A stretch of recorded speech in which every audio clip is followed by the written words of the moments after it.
하나님의 말씀입니다. 창세기 16장 1절에서 9절의 말씀입니다. 아브라함의 아내 사레는 출산하지 못하였고 그에게 한 여종이 있으니 애굽 사람이요 이름은 하갈이라. 사레가 아브라함에게 이르되 여호와께서 내 출산을 허락하지 아니하셨으니 원하건대 내 여종에게 들어가라. 내가 혹 그로 말미암아 자녀를 얻을까 하노라 하며 아브라함이 사레의 말을 들으니라.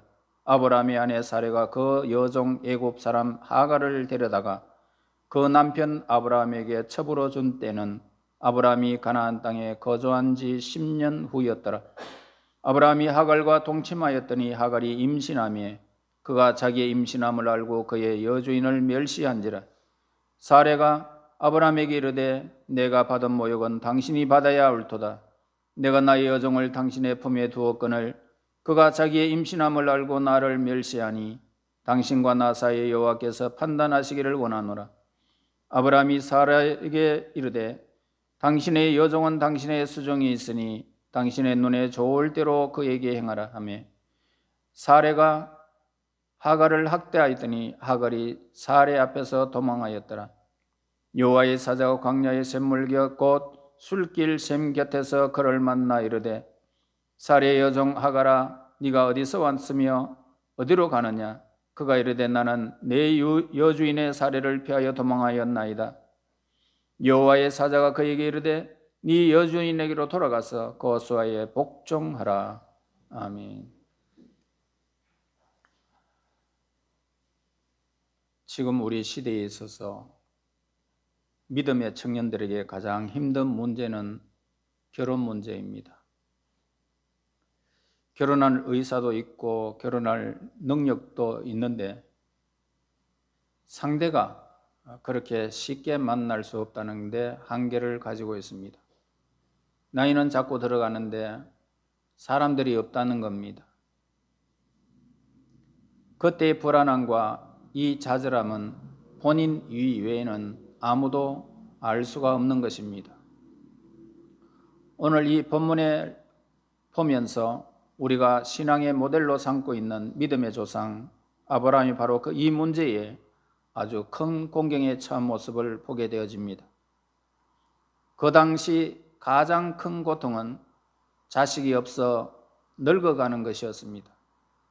특히 아브라함의 아내 사레에게는 더 극복하기 힘든 문제였습니다. 우리는 오늘 이 본문을 통해서 몇 가지로 살펴볼 수가 있습니다. 첫째는 믿음이 좋은 아브라함에게도 극복하기 힘든 문제가 있었다는 것입니다. 남들은 쉽게 말합니다. 어려움을 당할 때마다 믿음으로 이기세요. 이렇게 우리에게 질문을 합니다.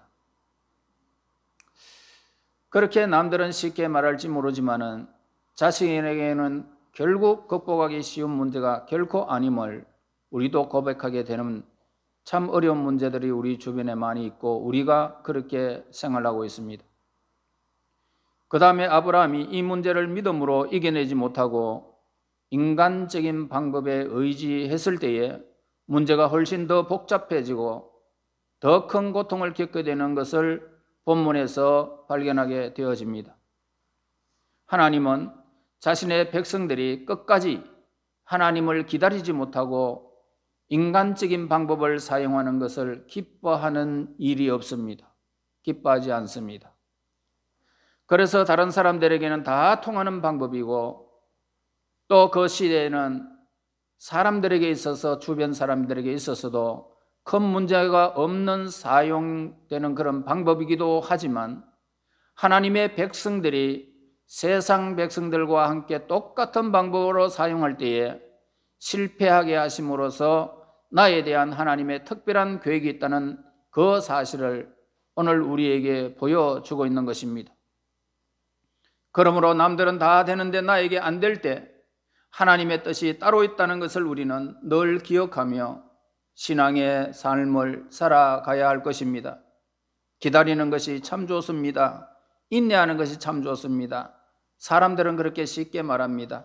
그러나 우리에게 믿음으로 이 사실을 날마다 하나님은 모든 것 위에 우리의 삶을 간섭하시고 끝까지 우리의 삶을 책임지시며 이끄시고 가장 선한 길로 인도하신다는 사실을 믿고 기다리는 하나님의 사람이 되어야 할 것입니다. 그 다음에 오늘 우리가 이런 어려움을 통해서 실수합니다. 그리고 시행착오도 합니다.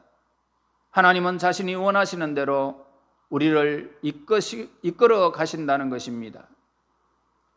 수많은 시행착오, 나의 원대로 가지 않는데도 불구하고 하나님은 우리를 그대로 그 하나님의 선한 길로 인도하신다는 것입니다.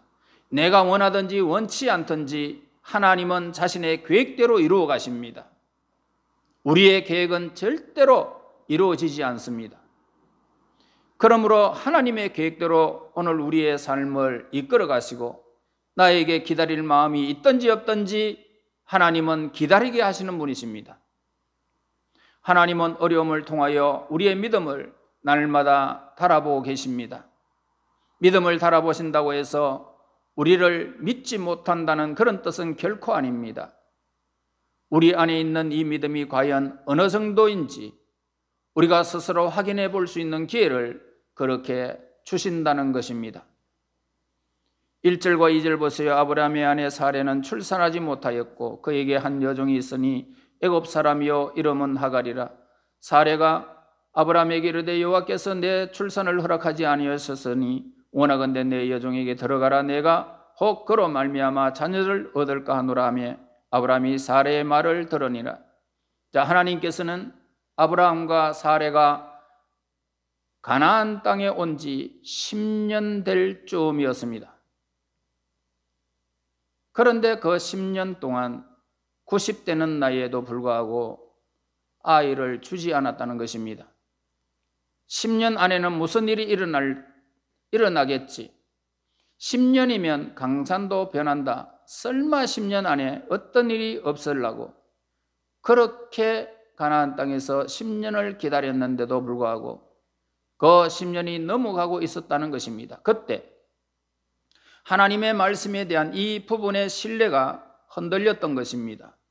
죽은 자도 살리시고 없는 자도 만드시는 하나님의 자신의 입으로 하늘의 별처럼 그 자손을 많이 주겠다고 약속했지만 왜 하나님이 10년이 지나도록 아무 일도 하지 않으실까? 이런 의문점입니다. 나중에 가서야 그들은 하나님이 주실 아들이 보통 아들이 아닌 것을 결국은 깨닫게 되어졌지만 말입니다. 특히 그들이 낳은 외아들은 예수 그리스도를 예표하는 것을 보게 됩니다. 그 아들은 초자연적으로 태어나야만 했던 아들이었기 때문입니다. 뿐만 아니라 그 아들을 통하여 태어날 하늘의 별처럼 많은 후손들은 육체적인 후손이 아니라 믿음의 후손이라는 사실을 알리기 위하여 하나님은 그렇게 하신 것입니다. 그러나 기력이 죽어가고 몸이 날마다 옛날 같지 않게 늙어져 가는데 이 부분은 더 초조해지고 더 힘들었던 것입니다. 그리고 하나님을 향한 이 믿음이 바닥을 드러내기 시작한 것입니다. 사레는 아브라함이 더 늙기 전에 다른 방법을 써서라도 아들을 낳아야 한다라는 그런 생각이 났던 것입니다. 아브라함은 사레의 제안을 옳지 않다는 것을 알면서도 거기에 동의를 하게 됩니다. 그 이유는 뭘까요? 사레가 너무나 불쌍했기 때문이죠. 그는 사레의 마음을 읽었던 것입니다. 그래서 아닌 줄 알면서도 수동적으로 동의를 하고 말았던 것입니다. 아브라함에게 자식을 주겠다라고 하시는 말씀은 첩을 통하여 주시겠다는 뜻이 결코 아님에도 말입니다. 아무리 하나님을 믿고 기다려도 소식이 없을 때가 있습니다. 그때 오늘 우리의 머리를 쳐들어버리고 인간적인 방법과 수단을 사용할 때가 있다라는 것을 우리는 알 수 있습니다. 10년 동안 기다려도 아무 소식이 없을 때에 사레는 자기의 젊은 여종을 남편으로 첩을 주어서라도 자녀를 취하려고 했던 것입니다. 이런 방법은 그 당시 관행으로 전혀 문제되는 일은 결코 아니었습니다. 모든 세상 사람들이 사용하는 인간적인 방법, 우리나라에도 그렇게 많이 시행되었지 않습니까? 그래서 사라가 아브라함에게 하나님께서 나에게 출산을 허락하지 않았으니까 내 여종에게 들어가라. 혹 그로 말미암아 자녀를 얻을까 하노라. 그렇게 말을 하니까 아브라함이 사라의 말을 듣게 되어집니다. 그래서 이 세상에 살면서 인간적인 방법을 전혀 쓰지 않는다는 것은 거짓말입니다. 만약 인간적인 모든 요소를 배제해야 한다면 학교도 다니지 말아야 하고 전화나 텔레비전도 보지 말아야 하고 병원도 가지 말아야 할 것입니다. 하지만 우리는 이 세상에 살고 있는 한 이 세상의 관점이나 방법을 항상 저와 여러분들은 사용해야 하는 것입니다. 그러나 어떤 부분에서는 하나님이 이 세상적인 방법의 도입을 완강하게 우리에게 거부하는 일이 있습니다. 하지 말라는 것입니다. 그것은 하나님의 구원과 관계되는 그런 부분을 우리에게 가르쳐주고 있습니다. 구원은 인간이 이루는 것이 결코 아닌데 저와 여러분들이 이 땅에서 신앙생활을 하면서 인간적인 방법을 많이 사용하더라는 것입니다. 구원은 하나님께 속한 것이고 하나님의 의를 이룬 것을 믿는 것인데도 불구하고 오늘 우리는 인간적으로 나는 꼭 이렇게 해야지 저렇게 해야지 그런 마음가짐으로 날마다 그렇게 하나님 앞에 뭔가를 해주기를 원하고 있다는 것입니다. 하나님은 우리에게 뭔가를 요구하는 것이 아니라 내가 한 것을 믿으라 그렇게 말합니다. 그러니까 수많은 일들이 있고 내 삶의 계획대로 되지 않는다 할지라도 하나님을 믿으라는 것입니다. 내가 어떻게 너희들을 인도할 것인지 너희들은 지금 알지 못하지만은 장차 가보면 알 것이다. 그러니까 아무런 의심 없이 그냥 한 발자국 한 발자국 너의 삶을 그냥 살면서 나를 따르라는 것입니다. 이게 하나님의 방법입니다. 그렇게 따르면 그 믿음으로 의를 이루는 것입니다. 그러므로 아브라함이 아들을 낳는 것은 하나님의 구원을 이루는 아주 중요한 부분이잖아요. 왜냐하면 하나님은 그 백성들을 통하여 구원의 주 예수 그리스도를 보내겠다고 약속해 주셨기 때문이죠. 그래서 하나님은 아브라함이 아들을 낳는 이 문제에 기름을 부으셔서 절대로 인간적인 방법으로 이 아들을 갖지 못하게 하셨던 것입니다. 다 포기하고 아무것도 아닌 나무 토막 같은 사람을 하나님께서 그에게 생명을 불어넣어서 이삭이 탄생하도록 만든 것입니다. 4절에 보면 아브라함이 하갈과 동침하였더니 하갈이 임신하며 그가 자기의 임신함을 알고 그의 여주인을 멸시하게 됩니다. 하나님이 기뻐하시는 일이었다면 절대로 이런 일이 일어날 수가 없습니다. 사례는 구약 성경에서 가장 존귀한 여성의 한 명입니다. 그런데 이 사례가 비천한 여종에게 무시를 당하는 일이 일어나고 말았습니다. 이것은 하나님의 시간과 뜻을 기다리지 못하고 인간적인 방법을 쓴 사례에 대한 하나님의 징계하는 모습을 보게 됩니다. 이 일은 여기에서 그치지 않고 사례가 아브라함을 무섭게 공격하는 것으로 나타나게 됩니다. 그래서 5절에 사례가 아브라함에게 그렇게 내가 받는 이 모욕은 당신 때문이다. 그러니까 당신이 받아라.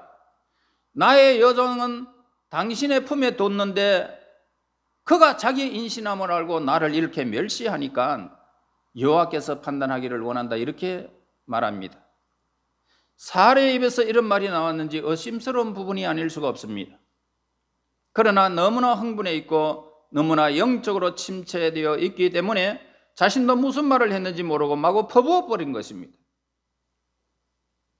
평소에 사례는 남편을 부를 때 뭐라고 말할까? 주라고 불렀어요. 그런 여자였는데도 불구하고 그러나 한 번 마음의 평화를 잃어버리면 영적으로 고갈돼 버리고 속에 분노가 차서 자기가 생각하지 않았던 무서운 말이 막 튀어나오는 것입니다. 이제 뭐라고 말합니까? 주라는 단어는 사용하지고 당신과 나라고 하는 그런 동등한 입장에서 그렇게 막 나가는 것을 보게 됩니다. 아브라함이 누굴까요? 아브라함은 하나님의 선지자입니다. 하나님의 축복의 권원입니다. 하나님은 아브라함을 통해서 온 세상을 복을 주시겠다고 약속하신 언약의 주인공이었습니다. 그런데 이 아브라함의 권위가 사례의 분내 앞에 여지없이 파괴되는 것을 보게 됩니다. 하나님 나라의 특징은 뭘까요? 서로 존중하는 것입니다. 자녀가 부모 앞에 겸손한 것이 하나님 나라의 특징인 것입니다. 아무리 뛰어나도 부모 앞에는 순종해야 한다 이 말입니다. 성경에서 그렇게 가르칩니다. 그러나 이 부모도 자녀에게 겸손해야 되겠죠. 사례는 인간적인 방법을 사용하게 될 때 하나님 나라의 질서는 이렇게 여지없이 파괴되었다는 사실을 보게 됩니다. 그리고 사례 자신도 남편도 잃고 종도 잃어버리고 자기 속에 있는 아름다운 자아상도 다 잃어버리고 말았던 것입니다. 그러나 더 중요한 이유는 뭐냐? 하나님께서 사례를 그래도 사랑하셨다는 것입니다. 그럼에도 불구하고 하나님이 사례를 보통 여자로 생각하였더라면 이런 그 당시 사회의 통념상 얼마든지 허용될 수 있는 것이었습니다. 그러나 하나님은 사례 자신이 생각하는 것보다 더 존귀하게 생각하셨기 때문에 그의 인간적인 방법을 복을 주지 않고 오히려 더 어렵게 만들어 속상하게 만들어 버렸던 것입니다. 결국 하나님의 말씀을 사례는 다시 붙들지 않으면 안 되는 그런 믿음의 여종으로 하나님께서 부르시기 위한 하나님의 계획과 방법을 보게 됩니다. 다른 사람에게는 다 괜찮은 인간적인 방법이 나에게는 왜 통하지 않을까? 이렇게 의구심을 가질 때가 있습니다. 그것은 하나님이 나를 특별히 사랑한다는 관계입니다. 왜 내가 하나님의 일들을 하고 이 세상에 살아가면서 내가 하고 싶은 일들을 마구 하고 싶은데 왜 내 안 되느냐 이 말입니다. 그것이 바로 하나님이 여러분들을 사랑한다는 것입니다. 여러분의 계획대로 세상에서 막 성승장구하고 부자되고 건강하고 모든 것이 잘 되면 하나님 없어도 살지 않겠습니까? 그러므로 여러분들의 가는 길이 막혀버리고 고통을 당할 때가 있고 내가 사랑하는 아내를 택하고 사랑하는 남편을 택하고 자녀를 낳았는데 왜 이렇게 속상할까? 하나님이 여러분들을 사랑하는 증거인 것입니다. 지극히 여러분들을 사랑하는 겁니다. 거기에 속하지 마라. 거기에 너의 마음을 뺏기지 마라. 나의 계획은 따로 있다 이 말입니다. 여러분, 여러분의 마음의 평강을 가지고 내일을 하나님 앞에 맡기고 우리는 걸어가는 것입니다. 평안을 가지고 걸어가야 하는 것입니다. 하나님은 다른 사람이 이 방법을 다 통할지 모르지만 너는 안 된다. 나는 네게 특별한 계획이 있고 특별한 의지를 내가 너에게 보여줄 것이다. 그 언약입니다. 그 언약을 저와 여러분들에게 오늘도 말씀하고 계십니다. 하나님이 우리를 사랑하는 표시이며 그 원하시는 자리로 하나님이 원하시는 자리로 돌아오라는 표시인 것입니다. 6절에 보면 아브라함이 사례에게 또 이릅니다. 당신의 여종은 당신의 수종이 있으니 당신의 눈에 좋은 대로 그렇게 행하라. 사례가 하갈을 학대합니다. 그리고 하갈이 사례 앞에서 도망해버립니다. 도망가버립니다. 아브라함은 가정에서 리더십을 포기해버렸습니다. 당신이 원하는 대로 해보라 그냥. 나는 모른다. 물론 이런 자세는 사례에 대한 깊은 연민의 정에서 나온 것입니다. 그러나 그것은 문제 해결을 결코 도움이 되지 않았던 것을 우리는 성경에서 보게 됩니다. 사례는 하갈을 학대하였고 하갈은 임신한 채로 도망한 것입니다. 아주 그냥 막 그 가정이 엉망진창이 되어버렸다 이 말입니다. 믿음의 가정이 성령 충만하지 않으면 안 믿는 가정보다 훨씬 더 못한 경우를 맞이하게 된다는 그런 이야기입니다. 교회도 마찬가지입니다. 교회가 성령 충만하지 않으면 세상보다 훨씬 더 어렵게 만들어버리는 것입니다. 하나님은 사레나 아브라함을 책망하지 않았습니다. 왜냐하면 그들은 이미 마음의 고통으로 충분한 벌을 받았기 때문입니다. 여러분, 하나님의 백성들에게 가장 큰 고통이 뭘까요? 성령이 그 마음속에 임하지 않는 것이 가장 큰 고통인 것입니다. 성령이 임하면 평안이 있을 수밖에 없습니다. 성령이 마음속에 역사하지 않으면 밤에 잠도 못 잡니다. 걱정, 근심이 태산을 이루기 때문입니다. 분노가 막 끓어오릅니다. 하루에도 몇 번씩 지옥에 왔다 갔다 하는 것입니다. 그 자체는 너무나 큰 고통입니다. 하나님 우리에게 성령이 임재하여 주시고 내 마음을 다스려 주시고 내 생각을 다스려 주시고 단잠을 주시옵소서. 하나님 앞에 이런 성령의 사모함이 우리에게 있어야 할 것입니다. 7절과 8절 보면 여호와의 사자가 광야의 샘물 곁 그 술길 샘 곁에서 그를 만나 이르되 사레의 여종 하가라 네가 어디서 왔으며 어디로 가느냐. 그가 이르되 나는 내 여호와의 주인의 사레를 피하여 도망하였나이다. 이렇게 이 하갈이 도망친 것은요, 자기의 기질 때문에 도망쳐 버렸어요. 철없는 거가 그냥 자존심이 상하니까 대책 없이 그냥 무조건 가출해 버렸다는 겁니다. 그러나 하갈을 기다리고 있는 것은 광야가 어떻습니까? 밤에는 무섭죠. 굉장히 춥습니다. 그리고 먹을 것이 없는 굶주림입니다. 하갈이 도망쳤을 때의 나이는 아무리 많이 들었다 해도 그저 열 몇 살입니다. 10대란 말입니다. 10대. 그러니까 얼마나 철이 없겠습니까? 이런 아이가 임신을 하고 나니까 눈에 보이는 게 없었던 겁니다. 그러니까 철없이 그냥 가출해 버렸죠. 그러나 하나님은 하갈을 만나셨고 하갈을 부르시는 모습을 보게 됩니다. 그러면서 사레 여종 하갈아 네가 어디서 왔으며 어디로 가느냐? 이대로 가면 너는 죽는다. 돌아가서 복종해라. 이것이 너에게 최선의 길이라고 하나님이 가르쳐 줍니다. 하나님은 하갈에게 잠깐 생각할 기회를 주셨던 것입니다. 우리가 하나님의 백성 된다는 것은 내 기절을 꺾어버리는 것입니다. 말씀의 맹어를 우리는 매는 것입니다. 내 기질을 벗어버리고 하나님의 말씀의 멍에를 매는 것입니다. 그리고 말씀의 멍에를 맨다는 것은 누가 하라고 하지 않아도 내가 하나님 앞에 죄인임을 인정하고 다른 모든 형제보다 나보다 더 낫지, 나보다 저 사람이 더 낫지, 그렇게 여기면서 사는 것입니다. 이렇게 하나님의 말씀에 복종하며 살아갈 때 성령의 역사가 여러분 삶 속에 나타나는 것입니다. 나는 너를 사랑할 것이고 이 세상에 너를 멸시한다 할지라도 나는 절대로 너를 놓치지 않을 것이라는 성령의 역사가 나타나는 것입니다. 오늘 우리에게 말씀이 보여주는 것이 뭘까요? 믿음의 조상인 아브라함과 사라에게도 자식을 기다리는 것은 참 힘든 문제임을 우리에게 가르쳐주고 있잖아요. 하나님께서는 그 어려움을 통하여 나의 믿음을 달아보신다는 것입니다. 하나님은 오히려 그 문제를 부각시킴으로 우리의 믿음 없음을 깨닫게 하시고 남은 시간에 하나님을 기다리게 하셨다는 것입니다. 아브라함과 사례도 이 문제가 한 번 터지고 났어야 약속의 때까지 기다릴 수가 있었다는 것입니다.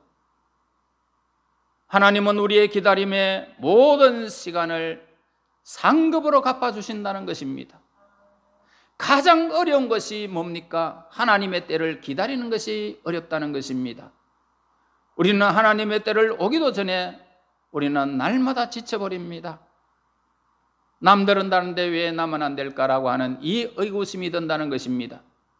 그것은 하나님이 나의 특별한 의지를 가지고 계시고 다른 사람과 나를 다르게 보신다는 증거를 여러분 아시기를 바랍니다.